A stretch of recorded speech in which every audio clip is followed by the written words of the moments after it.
So before we really start, I just want to get a sense for how everyone's feeling today. This is a uniquely challenging period for our county and for the world. We're all confronting these issues together.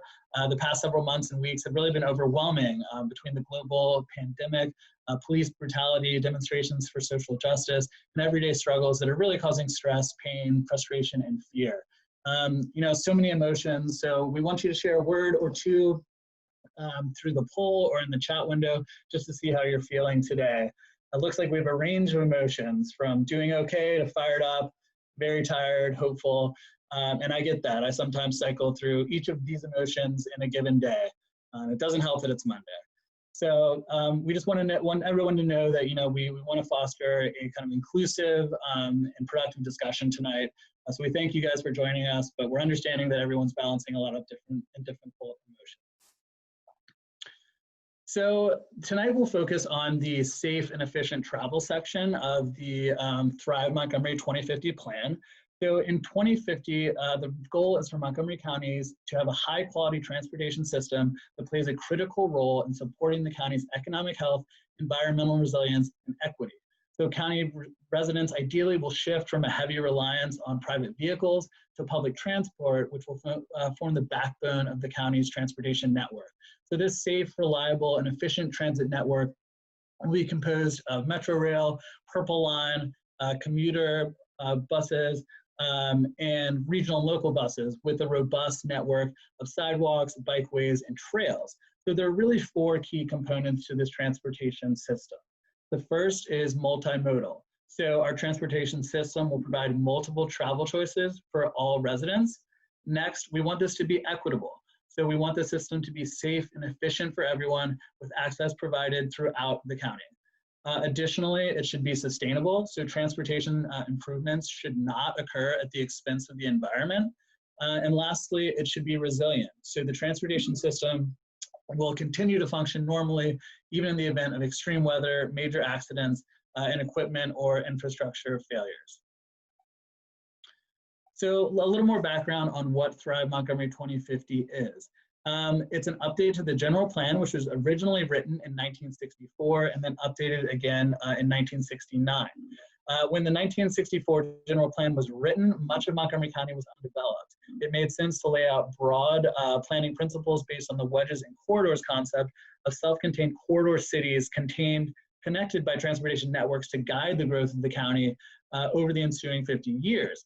So the county is now entering the next phase of its evolution from a bedroom community to a more complex jurisdiction with multiple employment centers, urban hubs, stable single-family neighborhoods, rural landscapes, and a diverse population of more than 1 million people. So Thrive Montgomery will really establish the long-range vision for the future of growth in the county over the next 30 years. So really it will guide county-wide policies, future initiatives, land use planning and infrastructure, community amenities, and private development. So the vision for Thrive Montgomery is a web of complete communities connected by vibrant corridors. So Thrive Montgomery 2050 envisions a county that's more urban, more diverse, and even more connected than it is today. So the vision includes a high quality of life for existing residents while also welcoming new residents and ideas. We believe the way to address these challenges and to plan for growth is to embrace smart urbanism, encourage social connectedness, provide for great open space, active lifestyles, create complete communities with amenities within a 10 to 15 minute range of people's home address, and connecting these communities with dynamic corridors that are safe, functional, beautiful, and have a mix of uses and housing types. So complete communities and vibrant corridors are two real themes of this plan, and we'll kind of expand on the vibrant corridors aspect of that tonight. So the Thrive Montgomery 2050 plan has 8 primary categories that direct the plan's vision, shown here. Tonight we'll focus primarily on safe and efficient travel, but I encourage you all to visit our website to read the issues report, which provides more information on each category, as well as the goals and policies which were recently presented to the planning board. And so a brief overview of the project timeline. The planning timeline for this update to the general plan is approximately 2 years. So we began our outreach and engagement in the summer of 2019, and we shared our first public report in February to the planning board with the issues report. The draft vision and goals was presented to the planning board on April 16th. And then we recently shared draft policies and actions, which go into a little more detail than the goals with the planning board on June 11th. So tonight's presentation will provide an overview of the goals and policies included in the Safe and Efficient Travel chapter. The working draft plan will continue to be compiled this summer and will be shared with the planning board in the fall of 2020. The planning board and review will then run from fall of 2020 to spring of 2021. With the council review starting in April of 2021 until the plan is ultimately approved. So we're actively seeking input on these policies, and we welcome your feedback tonight and through the summer as we continue to work on the working draft. So as we mentioned, the 1964 plan established the concept of wedges and corridors. So really this was intended to concentrate development along north-south corridors, provide high intensity and frequent transit on those corridors to provide an alternative to private vehicles. So this concentrated development along I-270, Rockville Pike, Georgia Avenue, US 29, and then focused growth in transit-oriented areas, business districts with planned metro rail stations, such as Friendship Heights, Bethesda, Silver Spring, Wheaton, and White Flint. So while high-density development has occurred on these corridors and within these districts as intended by the 1964 plan, development has also encroached into the wedges, kind of the intermediate area between these major arterials and transit corridors. So today the county is more of an interconnected web with a need for better east-west transit connections. So an illustration of this phenomenon is that while 61% of Montgomery County residents work in the county today, the average commute time increased by 20% between 1990 and 2016, from 29 minutes to 35 minutes. So even though we've evolved from more of a bedroom community to Washington, D.C., to an area with many business districts supported here, our commute times are still going up. And some of that is the reliance on personal vehicles, which we hope to shift throughout this plan. So this plan will improve on our existing transportation network and also really help address some of our climate change issues. So today, transportation in the county accounts for 41% of countywide greenhouse gas emissions, by far the highest contributor to that statistic. So to achieve our greenhouse gas emissions reduction, economic competitiveness, and equity goals, we need to shift our transportation focus from automobiles to public transit, walking, biking, and micromobility. So this can be achieved by reorienting the underlying land use pattern into more walkable, bikeable, complete communities, and by making transit more accessible to a greater number of people by concentrating all future development in transit-oriented places. So to make transit the preferred mode of travel will require making it competitive and even superior to car travel. So this really requires a cultural shift, which we intend to kind of spur through some of the goals and policies of this plan. So another kind of indicator that our transportation network does not function as it optimally could and really serve our citizens to the best possible is that it's really not equitable today. So some of the research we conducted indicates that Black or African Americans have a 40% greater chance of being killed in a traffic death as white people, and Hispanics have a 38% greater chance of being killed in a traffic death as white residents. So some of these underlying concerns with pedestrian safety, implementing Vision Zero, really are all tied together, but we want to give everyone an equal chance to really be successful and be safe while they're traveling throughout the county. So the county is also aging, and providing accessible transit supportive communities and environments are also going to be very important over the next few decades to support older and mobility impaired adults. So with that, I will turn the presentation over to my colleague Dave Ansbacher, and he will start a review of the goals and policies. Thanks, Walker. As Walker mentioned, everyone, 8 of the chapters in the general plan are dedicated to specific topic areas, and I'm going to provide you a brief overview of the safe and efficient travel chapter. Keep in mind as we walk through this that the plan is intended to be high level. It's a general plan. It will set the broad vision for the county over the next 30 years, but the plan itself doesn't make any of these changes. Future efforts will be needed to implement the plan's vision through new programs and policies, master plans, and studies. Some of these efforts will be conducted by the planning department, but many will be conducted by other agencies, such as the Montgomery County Department of Transportation. As was posted in the chat, the full version of the chapter is available on the Thrive Montgomery website. It starts with a narrative expressing the overall vision of the chapter and identifies the main issues confronting the county, many of which Walker just walked us through. The bulk of the chapter does focus on the goals and policies and actions that help to implement the vision and address the county's issues. And our focus today will really be on those goals and policies only. In the actual chapter, these are kind of wordy, but for the purposes of the presentation, we have condensed them down to a few words that capture the main idea. So goal 1 is to get people out of cars. Goal 2 is to redesign downtowns and town center streets to be people-centric places. Goal 3 is to manage parking effectively. Goal 4 is to eliminate transportation fatalities and severe injuries as part of the transportation system. Goal 5 is to eradicate greenhouse gas emissions. Goal 6 is to create an equitable transportation system. Goal 7 is to convert arterials into multimodal transportation corridors. Goal 8 is to create an integrated regional transportation system. And then goal 9 is to increase the resilience of the transportation system. So these are the 9 goals, and I'm gonna walk through each of them individually. So our first goal, again, is to get people out of their cars. The idea is to transform Montgomery County into a community of walkable, people-centric places where public transit, walking, and bicycling are the preferred mode of travel, and the need for a personal vehicle is substantially reduced. Of course, we know this isn't going to happen overnight, or just by focusing on transportation. It goes hand in hand with other goals in the plan about land use, design, equity, and the environment. But as this is the transportation chapter, we're going to focus on this goal and the policies here. So the policies include changing the function of streets to serve everyone. Today, our policies are still heavily favor travel by automobile. To plan and implement a high quality transit network composed of metro rail, commuter rail, light rail, as well as bus rapid transit and much improved local bus service. To reduce single occupancy auto use. Currently, about 2/3 of commute trips are drive alone trips to work.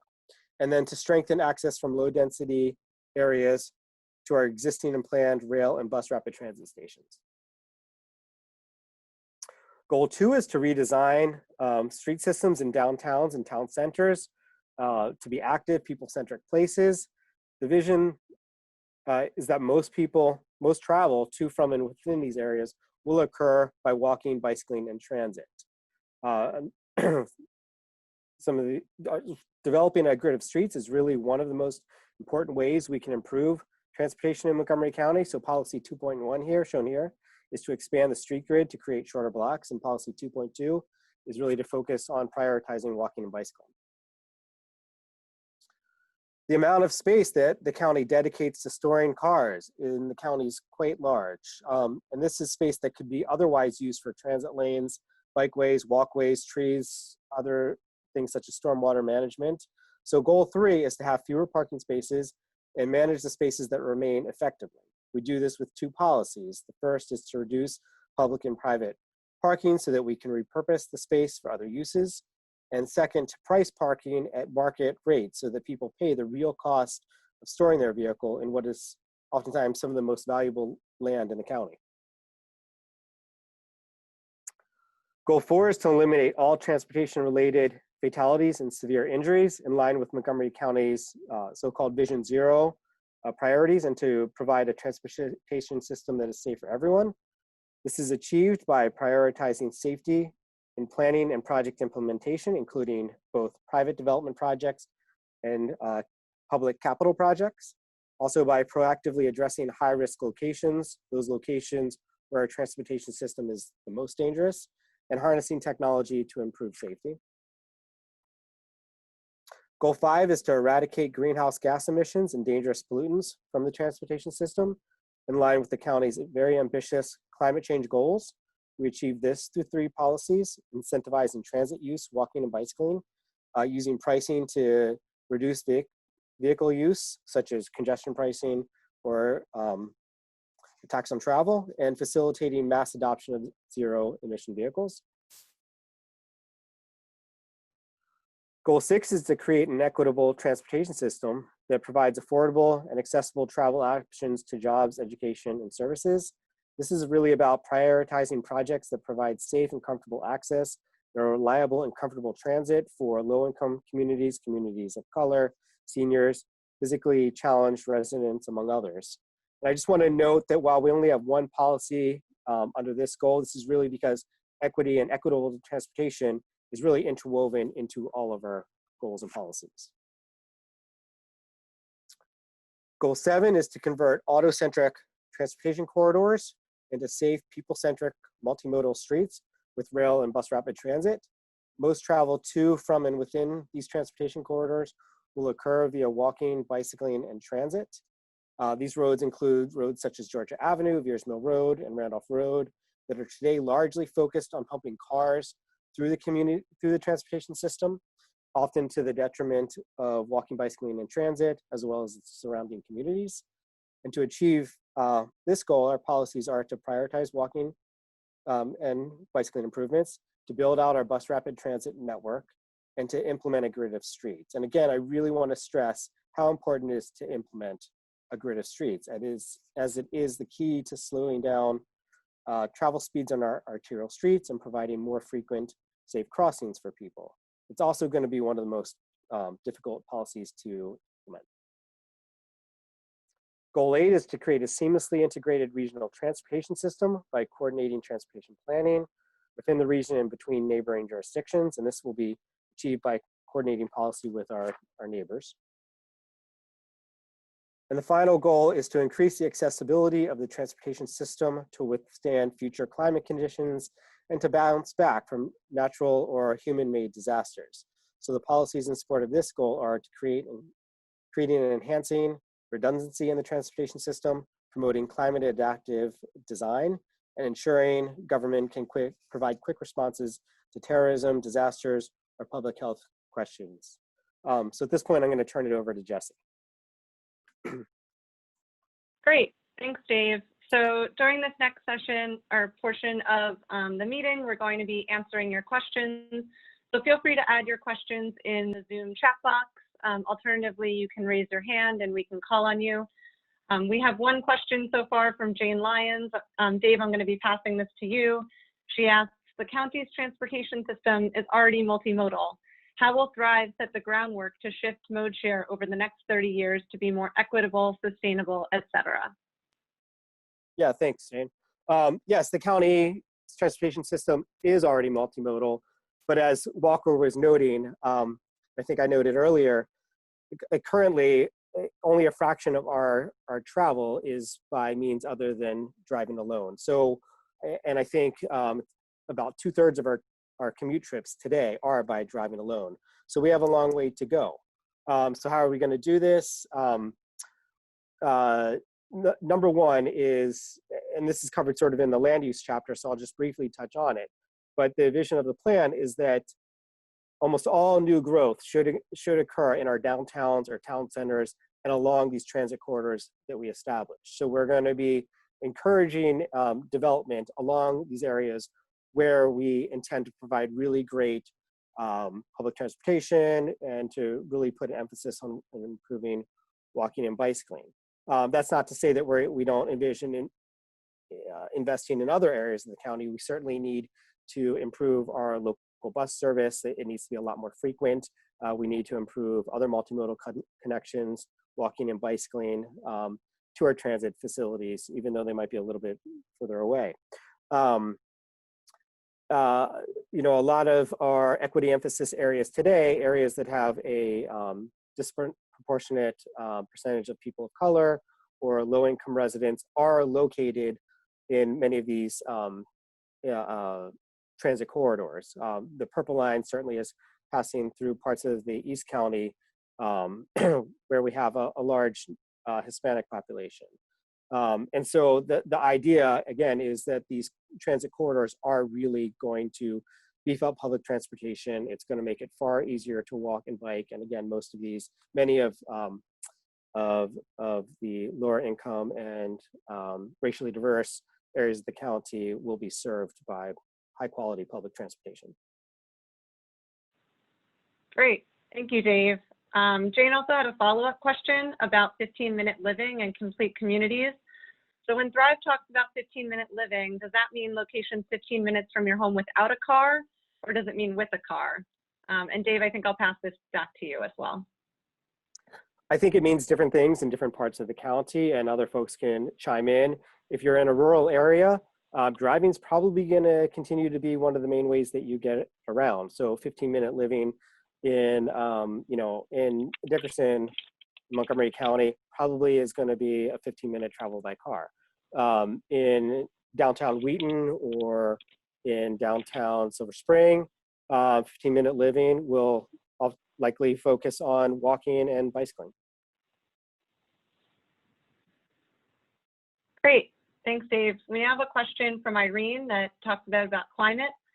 So last year, 5 climate working groups were created to provide recommendations on how the county could decrease carbon emissions by 80% in 7 years. Yes, a huge goal. One of the working groups is focused on transportation. Have you incorporated the approximate 200 recommendations from that work group into the policy goals formed here? For example, the group, among other items, focused on addressing first last mile issues that enable people in Upper County to have safe, reliable, frequent access to transit. And so Steve, I'll let you kick this one off. Certainly.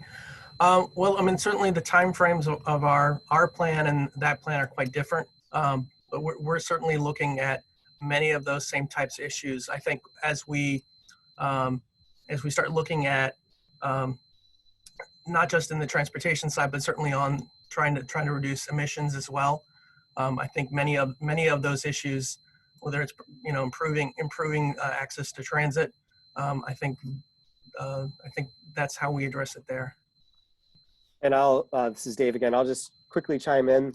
One of our colleagues, Lauren Pepe, was served on the transportation committee for the working group, and we've of course been in regular contact with her. We have gone over all the policies that were put together as part of that effort, and at least at a high level, because the general plan is a high level, we've tried to incorporate that thinking. Great, thank you.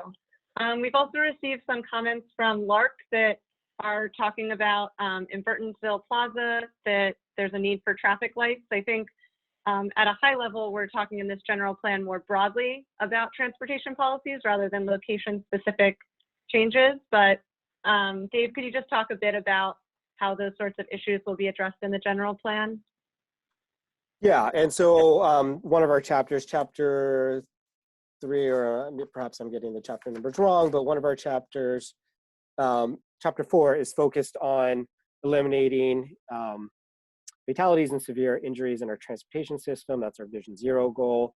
The ability to cross our big, wide, fast streets is critical to achieving a safe transportation system. If you're interested, Steve, who's on the line here, is leading up our Complete Streets Design Guide project, and that effort is putting in recommendations that would address how frequently we should have safe crossings in the county. That oftentimes might be achieved by a full traffic signal or other means, but it is trying to instill that vision. So we're not waiting 30 years to achieve that. We're doing it today. Steve, actually, the Complete Streets Design Guide has a public meeting tomorrow night. And Steve, you might want to just touch on that for a bit. Sure. So, the Complete Streets Design Guideline actually has many of the same goals that Dave mentioned in talking about safe and efficient travel. I would say it's one of the critical first pieces that we want to implement. And so what we're trying to look at is to provide improved access for vehicles, but we're also trying to improve traffic safety and safety for vehicles and pedestrians and bicycles. A real key measure in our design guideline is actually improving the ability to get signals for pedestrian needs. So a lot of the elements that you're going to see rolling out after this plan is completed will include items like the complete streets that really try to take the next steps. Great, thank you. We have a question from Tom about where people that live in the county work. So what is the current percentage of county residents who work outside the county? Does the county know how many residents drive to DC for federal jobs? So Dave, I think you have an answer for this one. I think I have a partial answer now, but we could probably follow up. As of, I think it is 2018, 61% of Montgomery County residents work in the county, 21% work in the District of Columbia, 6% in Prince George's County, 7% in Northern Virginia, and 6% in other places in Maryland. Great. Sorry, go on. Okay. Nope, go ahead. Okay. We have a question here from Dee about the general plan and the specific ways of interacting with the state. Steve, could you answer that one? Oh, I think you might be on mute. There you go. Okay, certainly. So one of the things that's really important is that while the county is composed of both county roads, municipal roads, and state roads, but the state roads are the ones that have the overwhelming majority of traffic volumes and usually end up having some of the highest severe injuries and fatalities. So in any plan that we do, we have to coordinate with the state, and we really have to work with them to get them to in some ways embrace our values. So if we're going to get to zero on safety, we have to get the state to change as well. And so we coordinate with the state continuously from both the planning level and certainly at the DOT level as well. Excellent, thank you. And so it looks like we've gone through most of the questions that are in the chat. So feel free as participants to continue to add some in.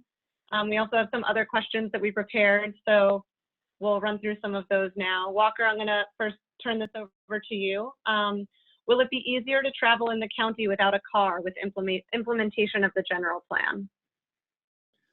Yes, our goal is that you won't need a car to travel safely and efficiently within the county. So we want to make transit the fastest and most reliable way to get between downtowns, town centers, and BRT corridors. So by providing more density around transit, we hope to give people the opportunity to live closer to these amenities. But I think it's also important that we focus on reallocating space dedicated to cars today for other uses, such as dedicated bus lanes on our BRT corridors, expanding or considering removing parking lanes in central business districts to expand for walking, biking, transit, just to ensure that transit is as reliable as possible so that it can run more frequently and provide a competitive alternative for people that do not own a car or would choose not to travel around the county by car. Great, thanks, Walker. We have another question from James. So many of the actions in the transportation chapter recommend opening up the master plan of highways and transitways, but no mention opening up the MPUHT to remove highway projects like M83. Should an action to reconsider future county highway projects be included in Thrive? I'm going to pass this to Steve. Well, I think that's to be determined, but I think that the fact that we are deprioritizing the vehicular mode sort of leads to the point that over the next over the next 30 or so years that we should move in that direction. But I think we have already stopped building new roads, as evidenced by the Montrose Parkway decision. There are just a few major roads left, and certainly I could see, it becomes essentially a political decision, but I could see that DOT is much more now in making their road system as efficient as possible, and similar, like we were saying, making them multimodal. Excellent, thank you. This next question is going to be about equity, and I'm going to toss it to Dave. Could you just expand a bit more on how the plan will address social equity? Yeah, so the general plan has three core themes. One is environmental sustainability, one is economic resilience, and the other is social equity. So, equity will be interwoven throughout this plan, throughout every chapter of the plan, and the transportation chapter, the safe and efficient travel chapter, is no different. So we have a number of actions. For example, provide low-cost transportation for low-income populations through transit fare and toll policies. We have actions that are focused on people with disabilities. For example, preparing an aging readiness plan to make sure that as our population ages, that that Montgomery County is ready to provide for the segment of our population that have more mobility challenges. And frankly, to focus on prioritizing our transportation projects on areas that are called equity emphasis areas. Again, those areas of the county that have the lowest incomes and higher portions of people of color. Great, thank you. This next question is for Steve. Can you talk a little bit about how the plan will advance pedestrian safety? Sure. Certainly one of the goals of this plan is to eliminate all transportation-related fatalities and serious injuries consistent with the Vision Zero action plan, and provide a transportation system that is safe for everyone. So moving forward, all plans, policies, studies, and capital projects will need to address this goal. As an example, an action come out for the general plan will be a list of projects that focus on safety improvements, both on locations with a history of high rates of crashes and in areas with little or no crash history, based on an analysis of locations where future crashes are likely to occur. Great, thank you, Steve. I'm going to pass it to Dave with the next question. It's going to be about greenhouse gas emissions. Can you just elaborate a bit more about the interaction between this plan and the climate action plan, and how we will work to reduce greenhouse gas emissions through Thrive? Yeah, so the county has very ambitious greenhouse gas emission goals. By 2035, I believe it is, all greenhouse gas emissions produced in the county are to be reduced or to be eliminated. Currently, the transportation system in Montgomery County accounts for, I think it was about 40% of greenhouse gas emissions. So transportation is a huge component of this. And so a big focus of eliminating greenhouse gas emissions is on transportation. So we kind of have a number of policies in the plan. One was sort of the carrot, in which we want to just improve walking, bicycling, and transit. But we also want to use pricing of our transportation system to really discourage people from driving it, which would further help to encourage them to use the high quality transit system that we put in place, the high quality walking and bicycling that we put in place. But we also need to help to facilitate the mass adoption of zero emission vehicles. Certainly the county has a fleet of vehicles that can be approved and have been improved over the years. But our private fleet, those vehicles owned by citizens, are a huge contributor to greenhouse gas emissions, and the county needs to find a way to help encourage turnover of that fleet to zero emissions vehicles. And again, as I said earlier, our staff was heavily involved. Two of my colleagues that just sit down the way from me were heavily involved in the greenhouse gas emission plan, the climate change action plan. And so we talk all the time. Great, thanks, Dave. Lork, I see you've added a question about the average cost of the purple line. Actually, we don't have that answer offhand right now, but we can follow up with you afterwards to make sure that we're getting you accurate information on that. But the next question I'm going to pass to Steve, which is, how does this plan address traffic? Does planning for people rather than cars mean that we'll end up with more traffic or less? Great. So planning for people takes into account how people experience roadways instead of focusing only on how they performed. And I think that, you know, a singular focus on performance that we've done for the past 20 years or more has led to roadways that are unsafe, even deadly. And that has discouraged people from walking, biking, or taking transit unless they absolutely have to. So this doesn't have to be the case. And so the Thrive Montgomery General Plan envisions these major roadways as corridors that support rapid and reliable transit and are pleasant and inviting destinations with comfortable walking spaces, aesthetically pleasing architecture, and robustly planned streetscapes. While there's no guarantee that these strategies will decrease congestion, they will provide people with multiple high-quality travel choices that will make our county less dependent on cars, and in doing so, will help to create a safe, equitable, and environmentally sustainable transportation system. And I will add that the focus on safety, a lot of congestion on our highways today is related to recurring congestion related to safety. So focusing on safety is going to make your trip more reliable. Great, thanks, Steve. We have another question from Jane. I'm going to give this to Dave. She says she was confused by action 4.1.1A to prepare a transportation master plan. Can you talk a bit more about what that would entail? Yeah, so this action was under the policy that I spoke about earlier to change the primary function of streets from moving automobiles to moving people and creating great places. So this action, and I'm just going to read it, is to prepare a transportation master plan that enables safe, convenient, and comfortable travel and access for people of all ages and mobility abilities, regardless of their mode of transportation. So Montgomery County has sort of over the years kind of broken our transportation master plans into different modes. So we have a bike plan. We're doing a pedestrian plan right now. We have a master plan of highways and transitways. We have a TDM effort. We have Vision Zero effort underway.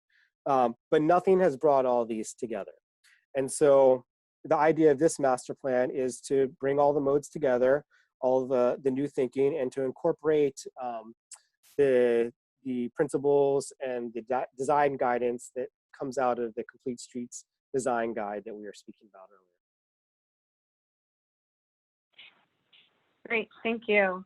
I see Oma's cell phone. It looks like, is your hand raised to ask a question?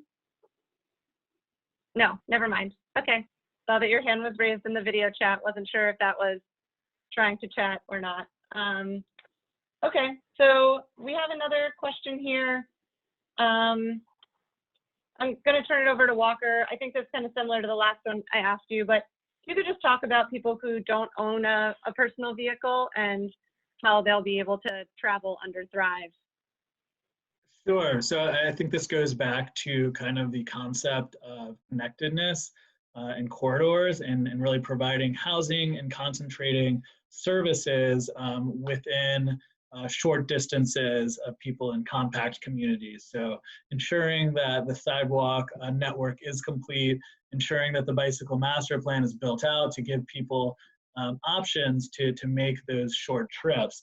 A very high number of trips in the county are, a few miles or less, and we want to do anything possible to ensure that people have kind of non-motorized options to get to transit, to reach those corridors, to reach metro rail stations. And I think that's really about making sure that people feel safe on some of those shorter and intermediate trips, so that they don't own a car or don't feel comfortable taking a ride-hailing service or whatever that may be, that they have a option that is both safe and efficiently connected via the transportation network that we build out. Great, thank you, Walker. Yeah, just want to remind everyone, feel free to add additional questions to the chat box or raise your hand if you have any questions. We thought it might make sense, just given the moment that we're in, to talk a little bit about COVID-19 and how that affects transportation. So as you may have noticed in the past few months, there's a lot less traffic on the roads because a lot of people are working from home. And while there's ways that, it's really great that our emissions have gone down, obviously our economy has taken a big hit as a result of the virus. So Dave, could you just talk a little bit about how COVID-19 has affected transportation and maybe what you see as some changes in the future? Yeah, that's a great question, and others should feel free to jump in. There's a lot of unknowns, right? There's a lot of fear in using our public transportation system. There's a lot of folks that are talking about, that might not want to go back to using the Metro Rail system or to using our bus system for a little while. We really don't know where this is going to end up. I guess the one thing that I feel pretty confident about the future, and one thing that I think our director talks about quite a bit, is teleworking. We have shown over the past 3 to 4 months that we as an agency and we as a population have learned to telework, and we've learned to figure it out. And I think our director in particular feels like, telework is going to become a bigger and bigger, have a bigger and bigger role in the workforce. Currently, I think about 6% of Montgomery County residents telework, and certainly not everyone has that ability, but a large segment of our population does.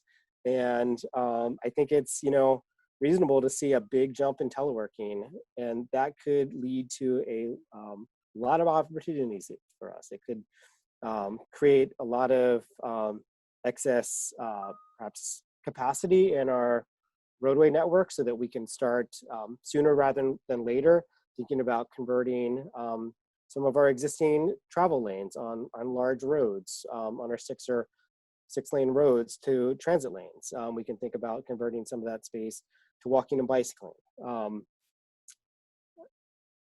Others, feel free to chime in. I think also, Dave, could you maybe talk about the current shared streets work that's going on? Did you mention that while I was reading questions? The open streets initiatives. Yeah, so Montgomery County has really taken a lead in the region and in the country now of open streets as a response to COVID-19. And I think there's a couple of different ways that we've done that.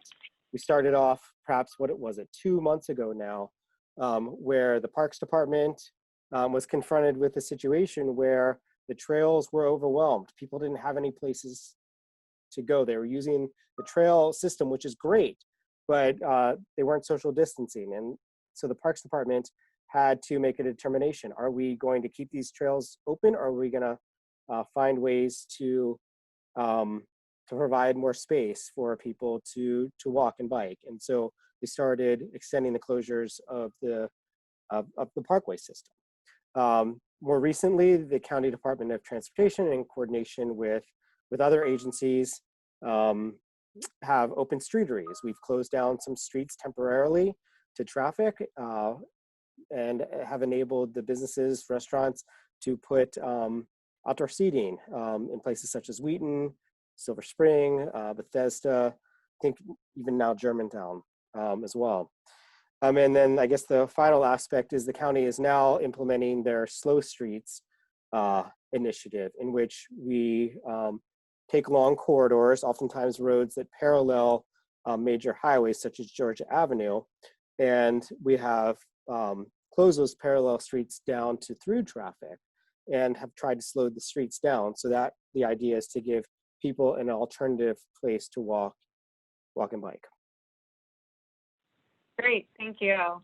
Yeah, it sounds like a lot of exciting stuff is going on. Dave, I'm going to pass this next question about funding to you as well. So Jane asks, one of my big concerns about transit is how we fund this really amazing vision. It might be a bit out of scope of Thrive, but how can we actually get all of this in place by, I think she means 2050, the horizon year of the plan. Thrive recommends studying some taxes like a land value tax. Yeah, and admittedly, we still have a lot of work to do on that. We've talked a lot about the implementation chapter for this plan. I think we've thrown out some ideas as part of that, but it has not yet fully been fleshed out. We've talked about a land value tax, yes. We've talked about a tax on driving alone. In other parts of the country and the world, these types of taxes are used to funnel the revenue back into improved transit service or improved walking and bicycling. I think that's the idea we would pursue here. Great, thank you. I think we've gone through most of our questions here. I guess Walker, Dave, Steve, if you have any other questions you want to pose to each other or the group, do you want to just kind of chime in on what you'd like to talk about next?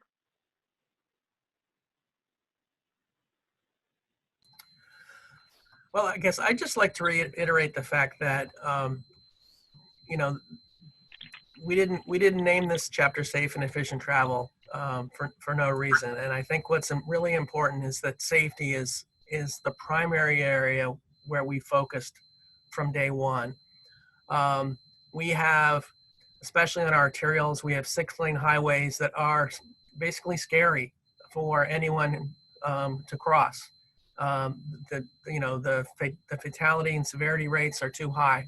So trying to make those corridors more livable, more vital, is a really important part, not just of the general plan, but as I mentioned, the Complete Streets Design Guideline. We're trying to take back these roads and make them a much more vital part of our community. Excellent, thank you, Steve. Seeing that there are no more questions, we're going to kind of start to wrap it up. We have some upcoming events. As you may be aware, how you learned about this event, there are other community chats happening. I think, Walker, if you share your screen, we can talk a bit more about those. Dave, do you want to just kind of walk through what the next steps are for staying involved?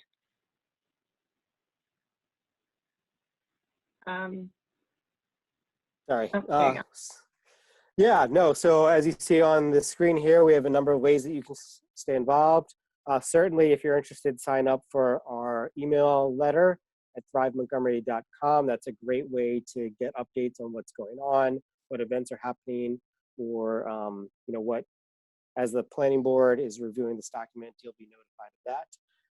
You can send your comments to thrive2050@montgomeryplanning.org. You can connect with us on social media.